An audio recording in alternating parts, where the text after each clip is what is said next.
एक था पौंड्रक। आगे भगवान ने एक बार देवी रुक्मिणी से खूब हास परिहास किया। भगवान पारिजात को पृथ्वी पर लाए सत्यभामा के लिए। नृगोपाख्यान का बड़ा सुंदर वर्णन किया है शुकदेव जी ने। एक था महाराज पौंड्रक नाम का राजा, उसको भगवान बनने का बड़ा भूत सवार था। उसको बस कैसे भी भगवान बनना था, कुछ भी हो जाए मैं भगवान बन जाऊं। और वैसे भी वो अपने राज्य का तो भगवान था ही था।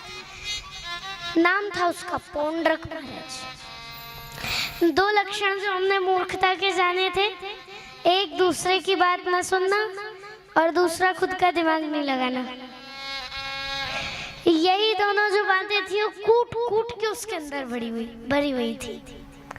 दूसरे की बात मानता तो बिल्कुल कूटनीति में ही मानता, कूटनीति हो तभी मानता, ऐसे नहीं मानता महाराज। और इसने भगवान के जैसे सेम टू सेम चक्र, गदा, पद्म, चार हाथ, दो तो उसके थे ही, दो उसने एक्स्ट्रा अपने जैसे बनवा लिए थे। एक खटका दबाए तो उसका गरुड़ उठता है, एक खटका दबाए तो हाथ में सुदर्शन चक्र नाचने लग जाए, एक खटका दबाए तो गदा आके हाथ में आ जाए, गदा उड़ के आके हाथ में बैठ जाए महाराज। मैया डिट्टो भगवान को कॉपी कर लिया उसने। जैसे कंप्यूटर में होता है ना कॉपी पेस्ट और कट पेस्ट। कॉपी पेस्ट मतलब एक जगह पे जो थी मैं वो वहीं रहे, दूसरी जगह पे और हो जाए, वही इसने सेम टू सेम वही किया। भगवान तो थे ही थे, ये भी उनके जैसा ही बन गया। खूब घुंघराले केश बनवा लिए, मोर मुकुट पहनता था, खूब श्रृंगार करता था भगवान के जैसा। भगवान के जैसा बिल्कुल सेम टू सेम रहता था। वहां के जो इसके राज्य के लोग थे उन लोगों ने तो इसके नाम की आरती भी बना दी थी। जय पौंड्रक देवा, बोलो जय पौंड्रक देवा। मैया अब वो अच्छा भला, ये इसका एक और मित्र था काशीराज। काशीराज हमेशा भड़काता रहता था, भैया श्री कृष्ण को पत्र लिखो, ऐसा करो वैसा करो, ऐसा हो जाएगा, ये करो वो करो, हमेशा भड़काता ही रहता था। हमारे गांव में एक कहावत है, एक तो तीत लौकी दूजे नीम चढ़ी। एक तो कड़वी लौकी, तीखी लौकी, उसके ऊपर नीम का रस और चढ़ा दो। ये कहावत बहुत प्रचलित है। वैसे ही मैया काशीराज और इन्होंने आपस में ये षड्यंत्र बनाया था, ये योजना बनाई थी कि मैं भगवान बन के बैठूंगा। पौंड्रक बोला मैं भगवान बन के बैठूंगा, तुम पुजारी बन जाना, आरती गाना, और जो माल आएगा वो आपस में 50-50 कर लेंगे हमारे। ये इनकी पूरी योजना थी। एक बार दाऊ भैया वृंदावन छुट्टी मनाने चले गए 2 महीने के लिए। मधुमाधव 2 महीने चैत्र और वैशाख को कहते हैं। चैत्र अभी भी चल ही रहा है, नवरात्रि से प्रारंभ होगा महाराज।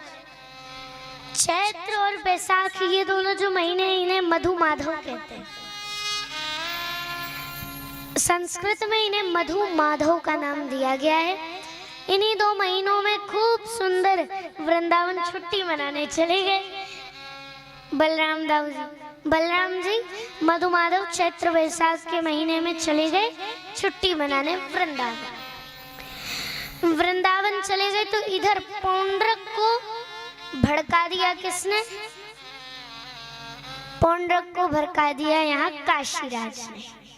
कि देख भैया, अब तू झटपट कृष्ण को पत्र लिख, क्योंकि दाऊ भैया है नहीं, कृष्ण कुछ करने आएगा नहीं, तू पत्र लिख और उन्हें भेज, फिर देखना क्या होता है।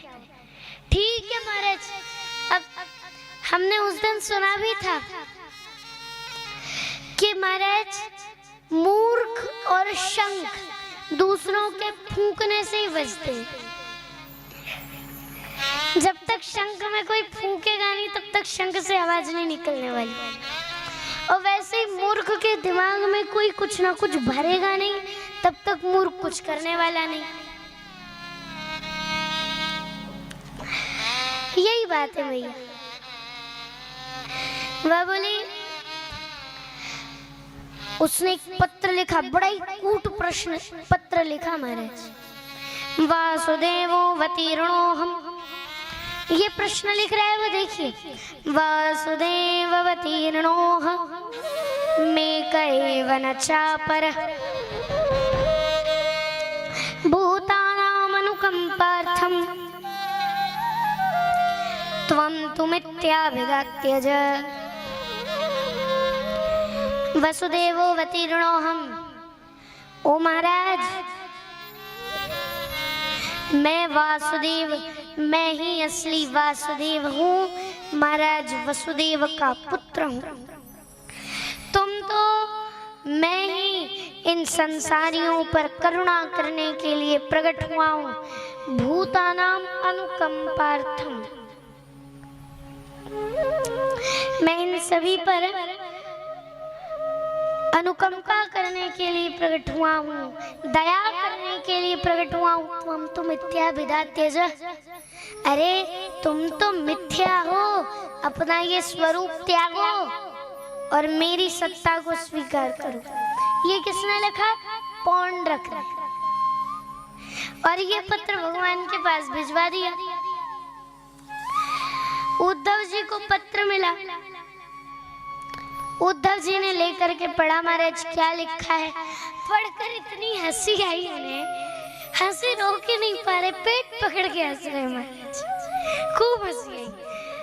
भगवान बोले, अरे ऐसा क्या लिखा है महाराज उद्धव?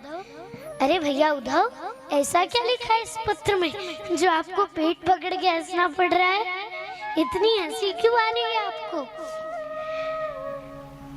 तब उद्धव जी बोले, महाराज अब आप अपना बोरिया बिस्तर बांध लीजिए, क्योंकि अब दूसरे वासुदेव प्रकट हो गए। भगवान ने कहा, अच्छा तो आप रिटर्न में लिख के दे दीजिए, उसी पत्र में नीचे रिटर्न में लिख कर दे दीजिए कि तो हम फिर आपको आने की कोई जरूरत नहीं है, हम स्वयं ही आएंगे आपका दर्शन करने, ऐसा लिखकर भेज दीजिए। उद्धव जी ने लिखा और उसी दूत के द्वारा भिजवा दिया। मैया काशीराज ने पत्र पढ़ा, बोला महाराज ये कल ही आने वाले हैं, अब क्या करें? अब पौंड्रक तो थर थर कांपने लगा। मैया अब मैं क्या बताऊं, पौंड्रक तो थर थर कांप रहा है।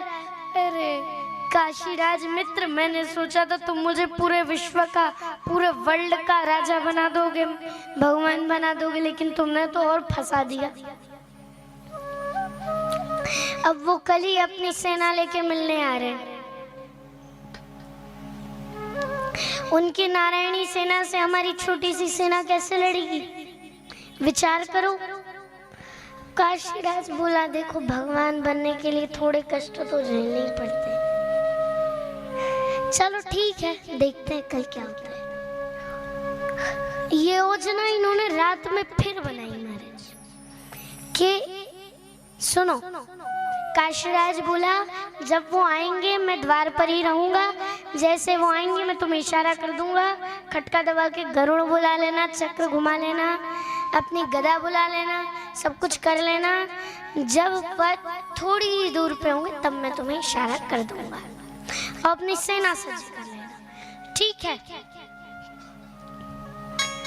भैया अब अगला दिन हुआ, सुबह ही सुबह भगवान अपनी नारायणी सेना के साथ सज धज करके निकले युद्ध करने के लिए वायु वेग से भगवान जा रहे हैं, वहीं द्वारपाल बन के खड़ा है काशीराज।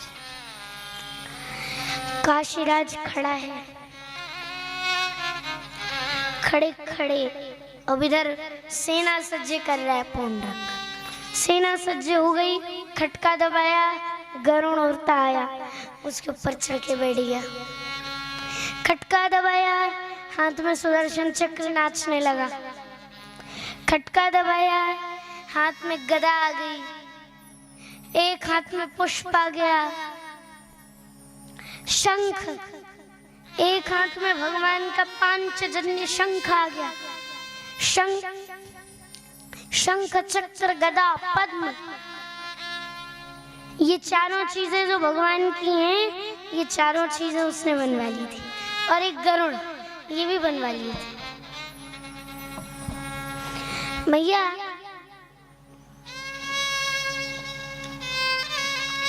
भगवान आए, उसने इशारा कर दिया काशीराज ने,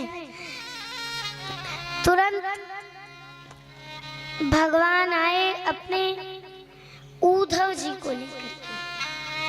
उद्धव जी महाराज बैठ के हंसने लगे बड़ी जोर जोर से। अरे क्या बात है उद्धव जी, अब क्यों हंसने लगे? बोले महाराज एक बार आप पुंडरक की स्थिति तो देखिए, उसने बिल्कुल आपका कॉपी पेस्ट कर लिया है।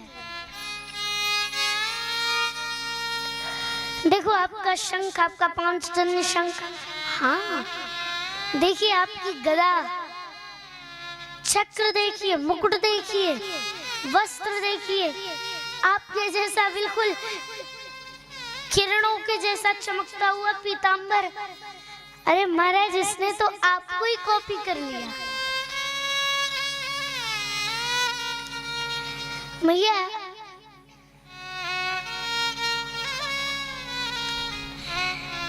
भैया भगवान ने कहा तो इसने शारीरिक रूप से तो मेरा पूरा अंग ले लिया है, परंतु अब असली रूप तो मैं ही दूंगा। भगवान ने चक्र चलाया और उसका कर दिया गोविंदाय नमो नमः। बोल कृष्णचंद्र भगवान की जय हो।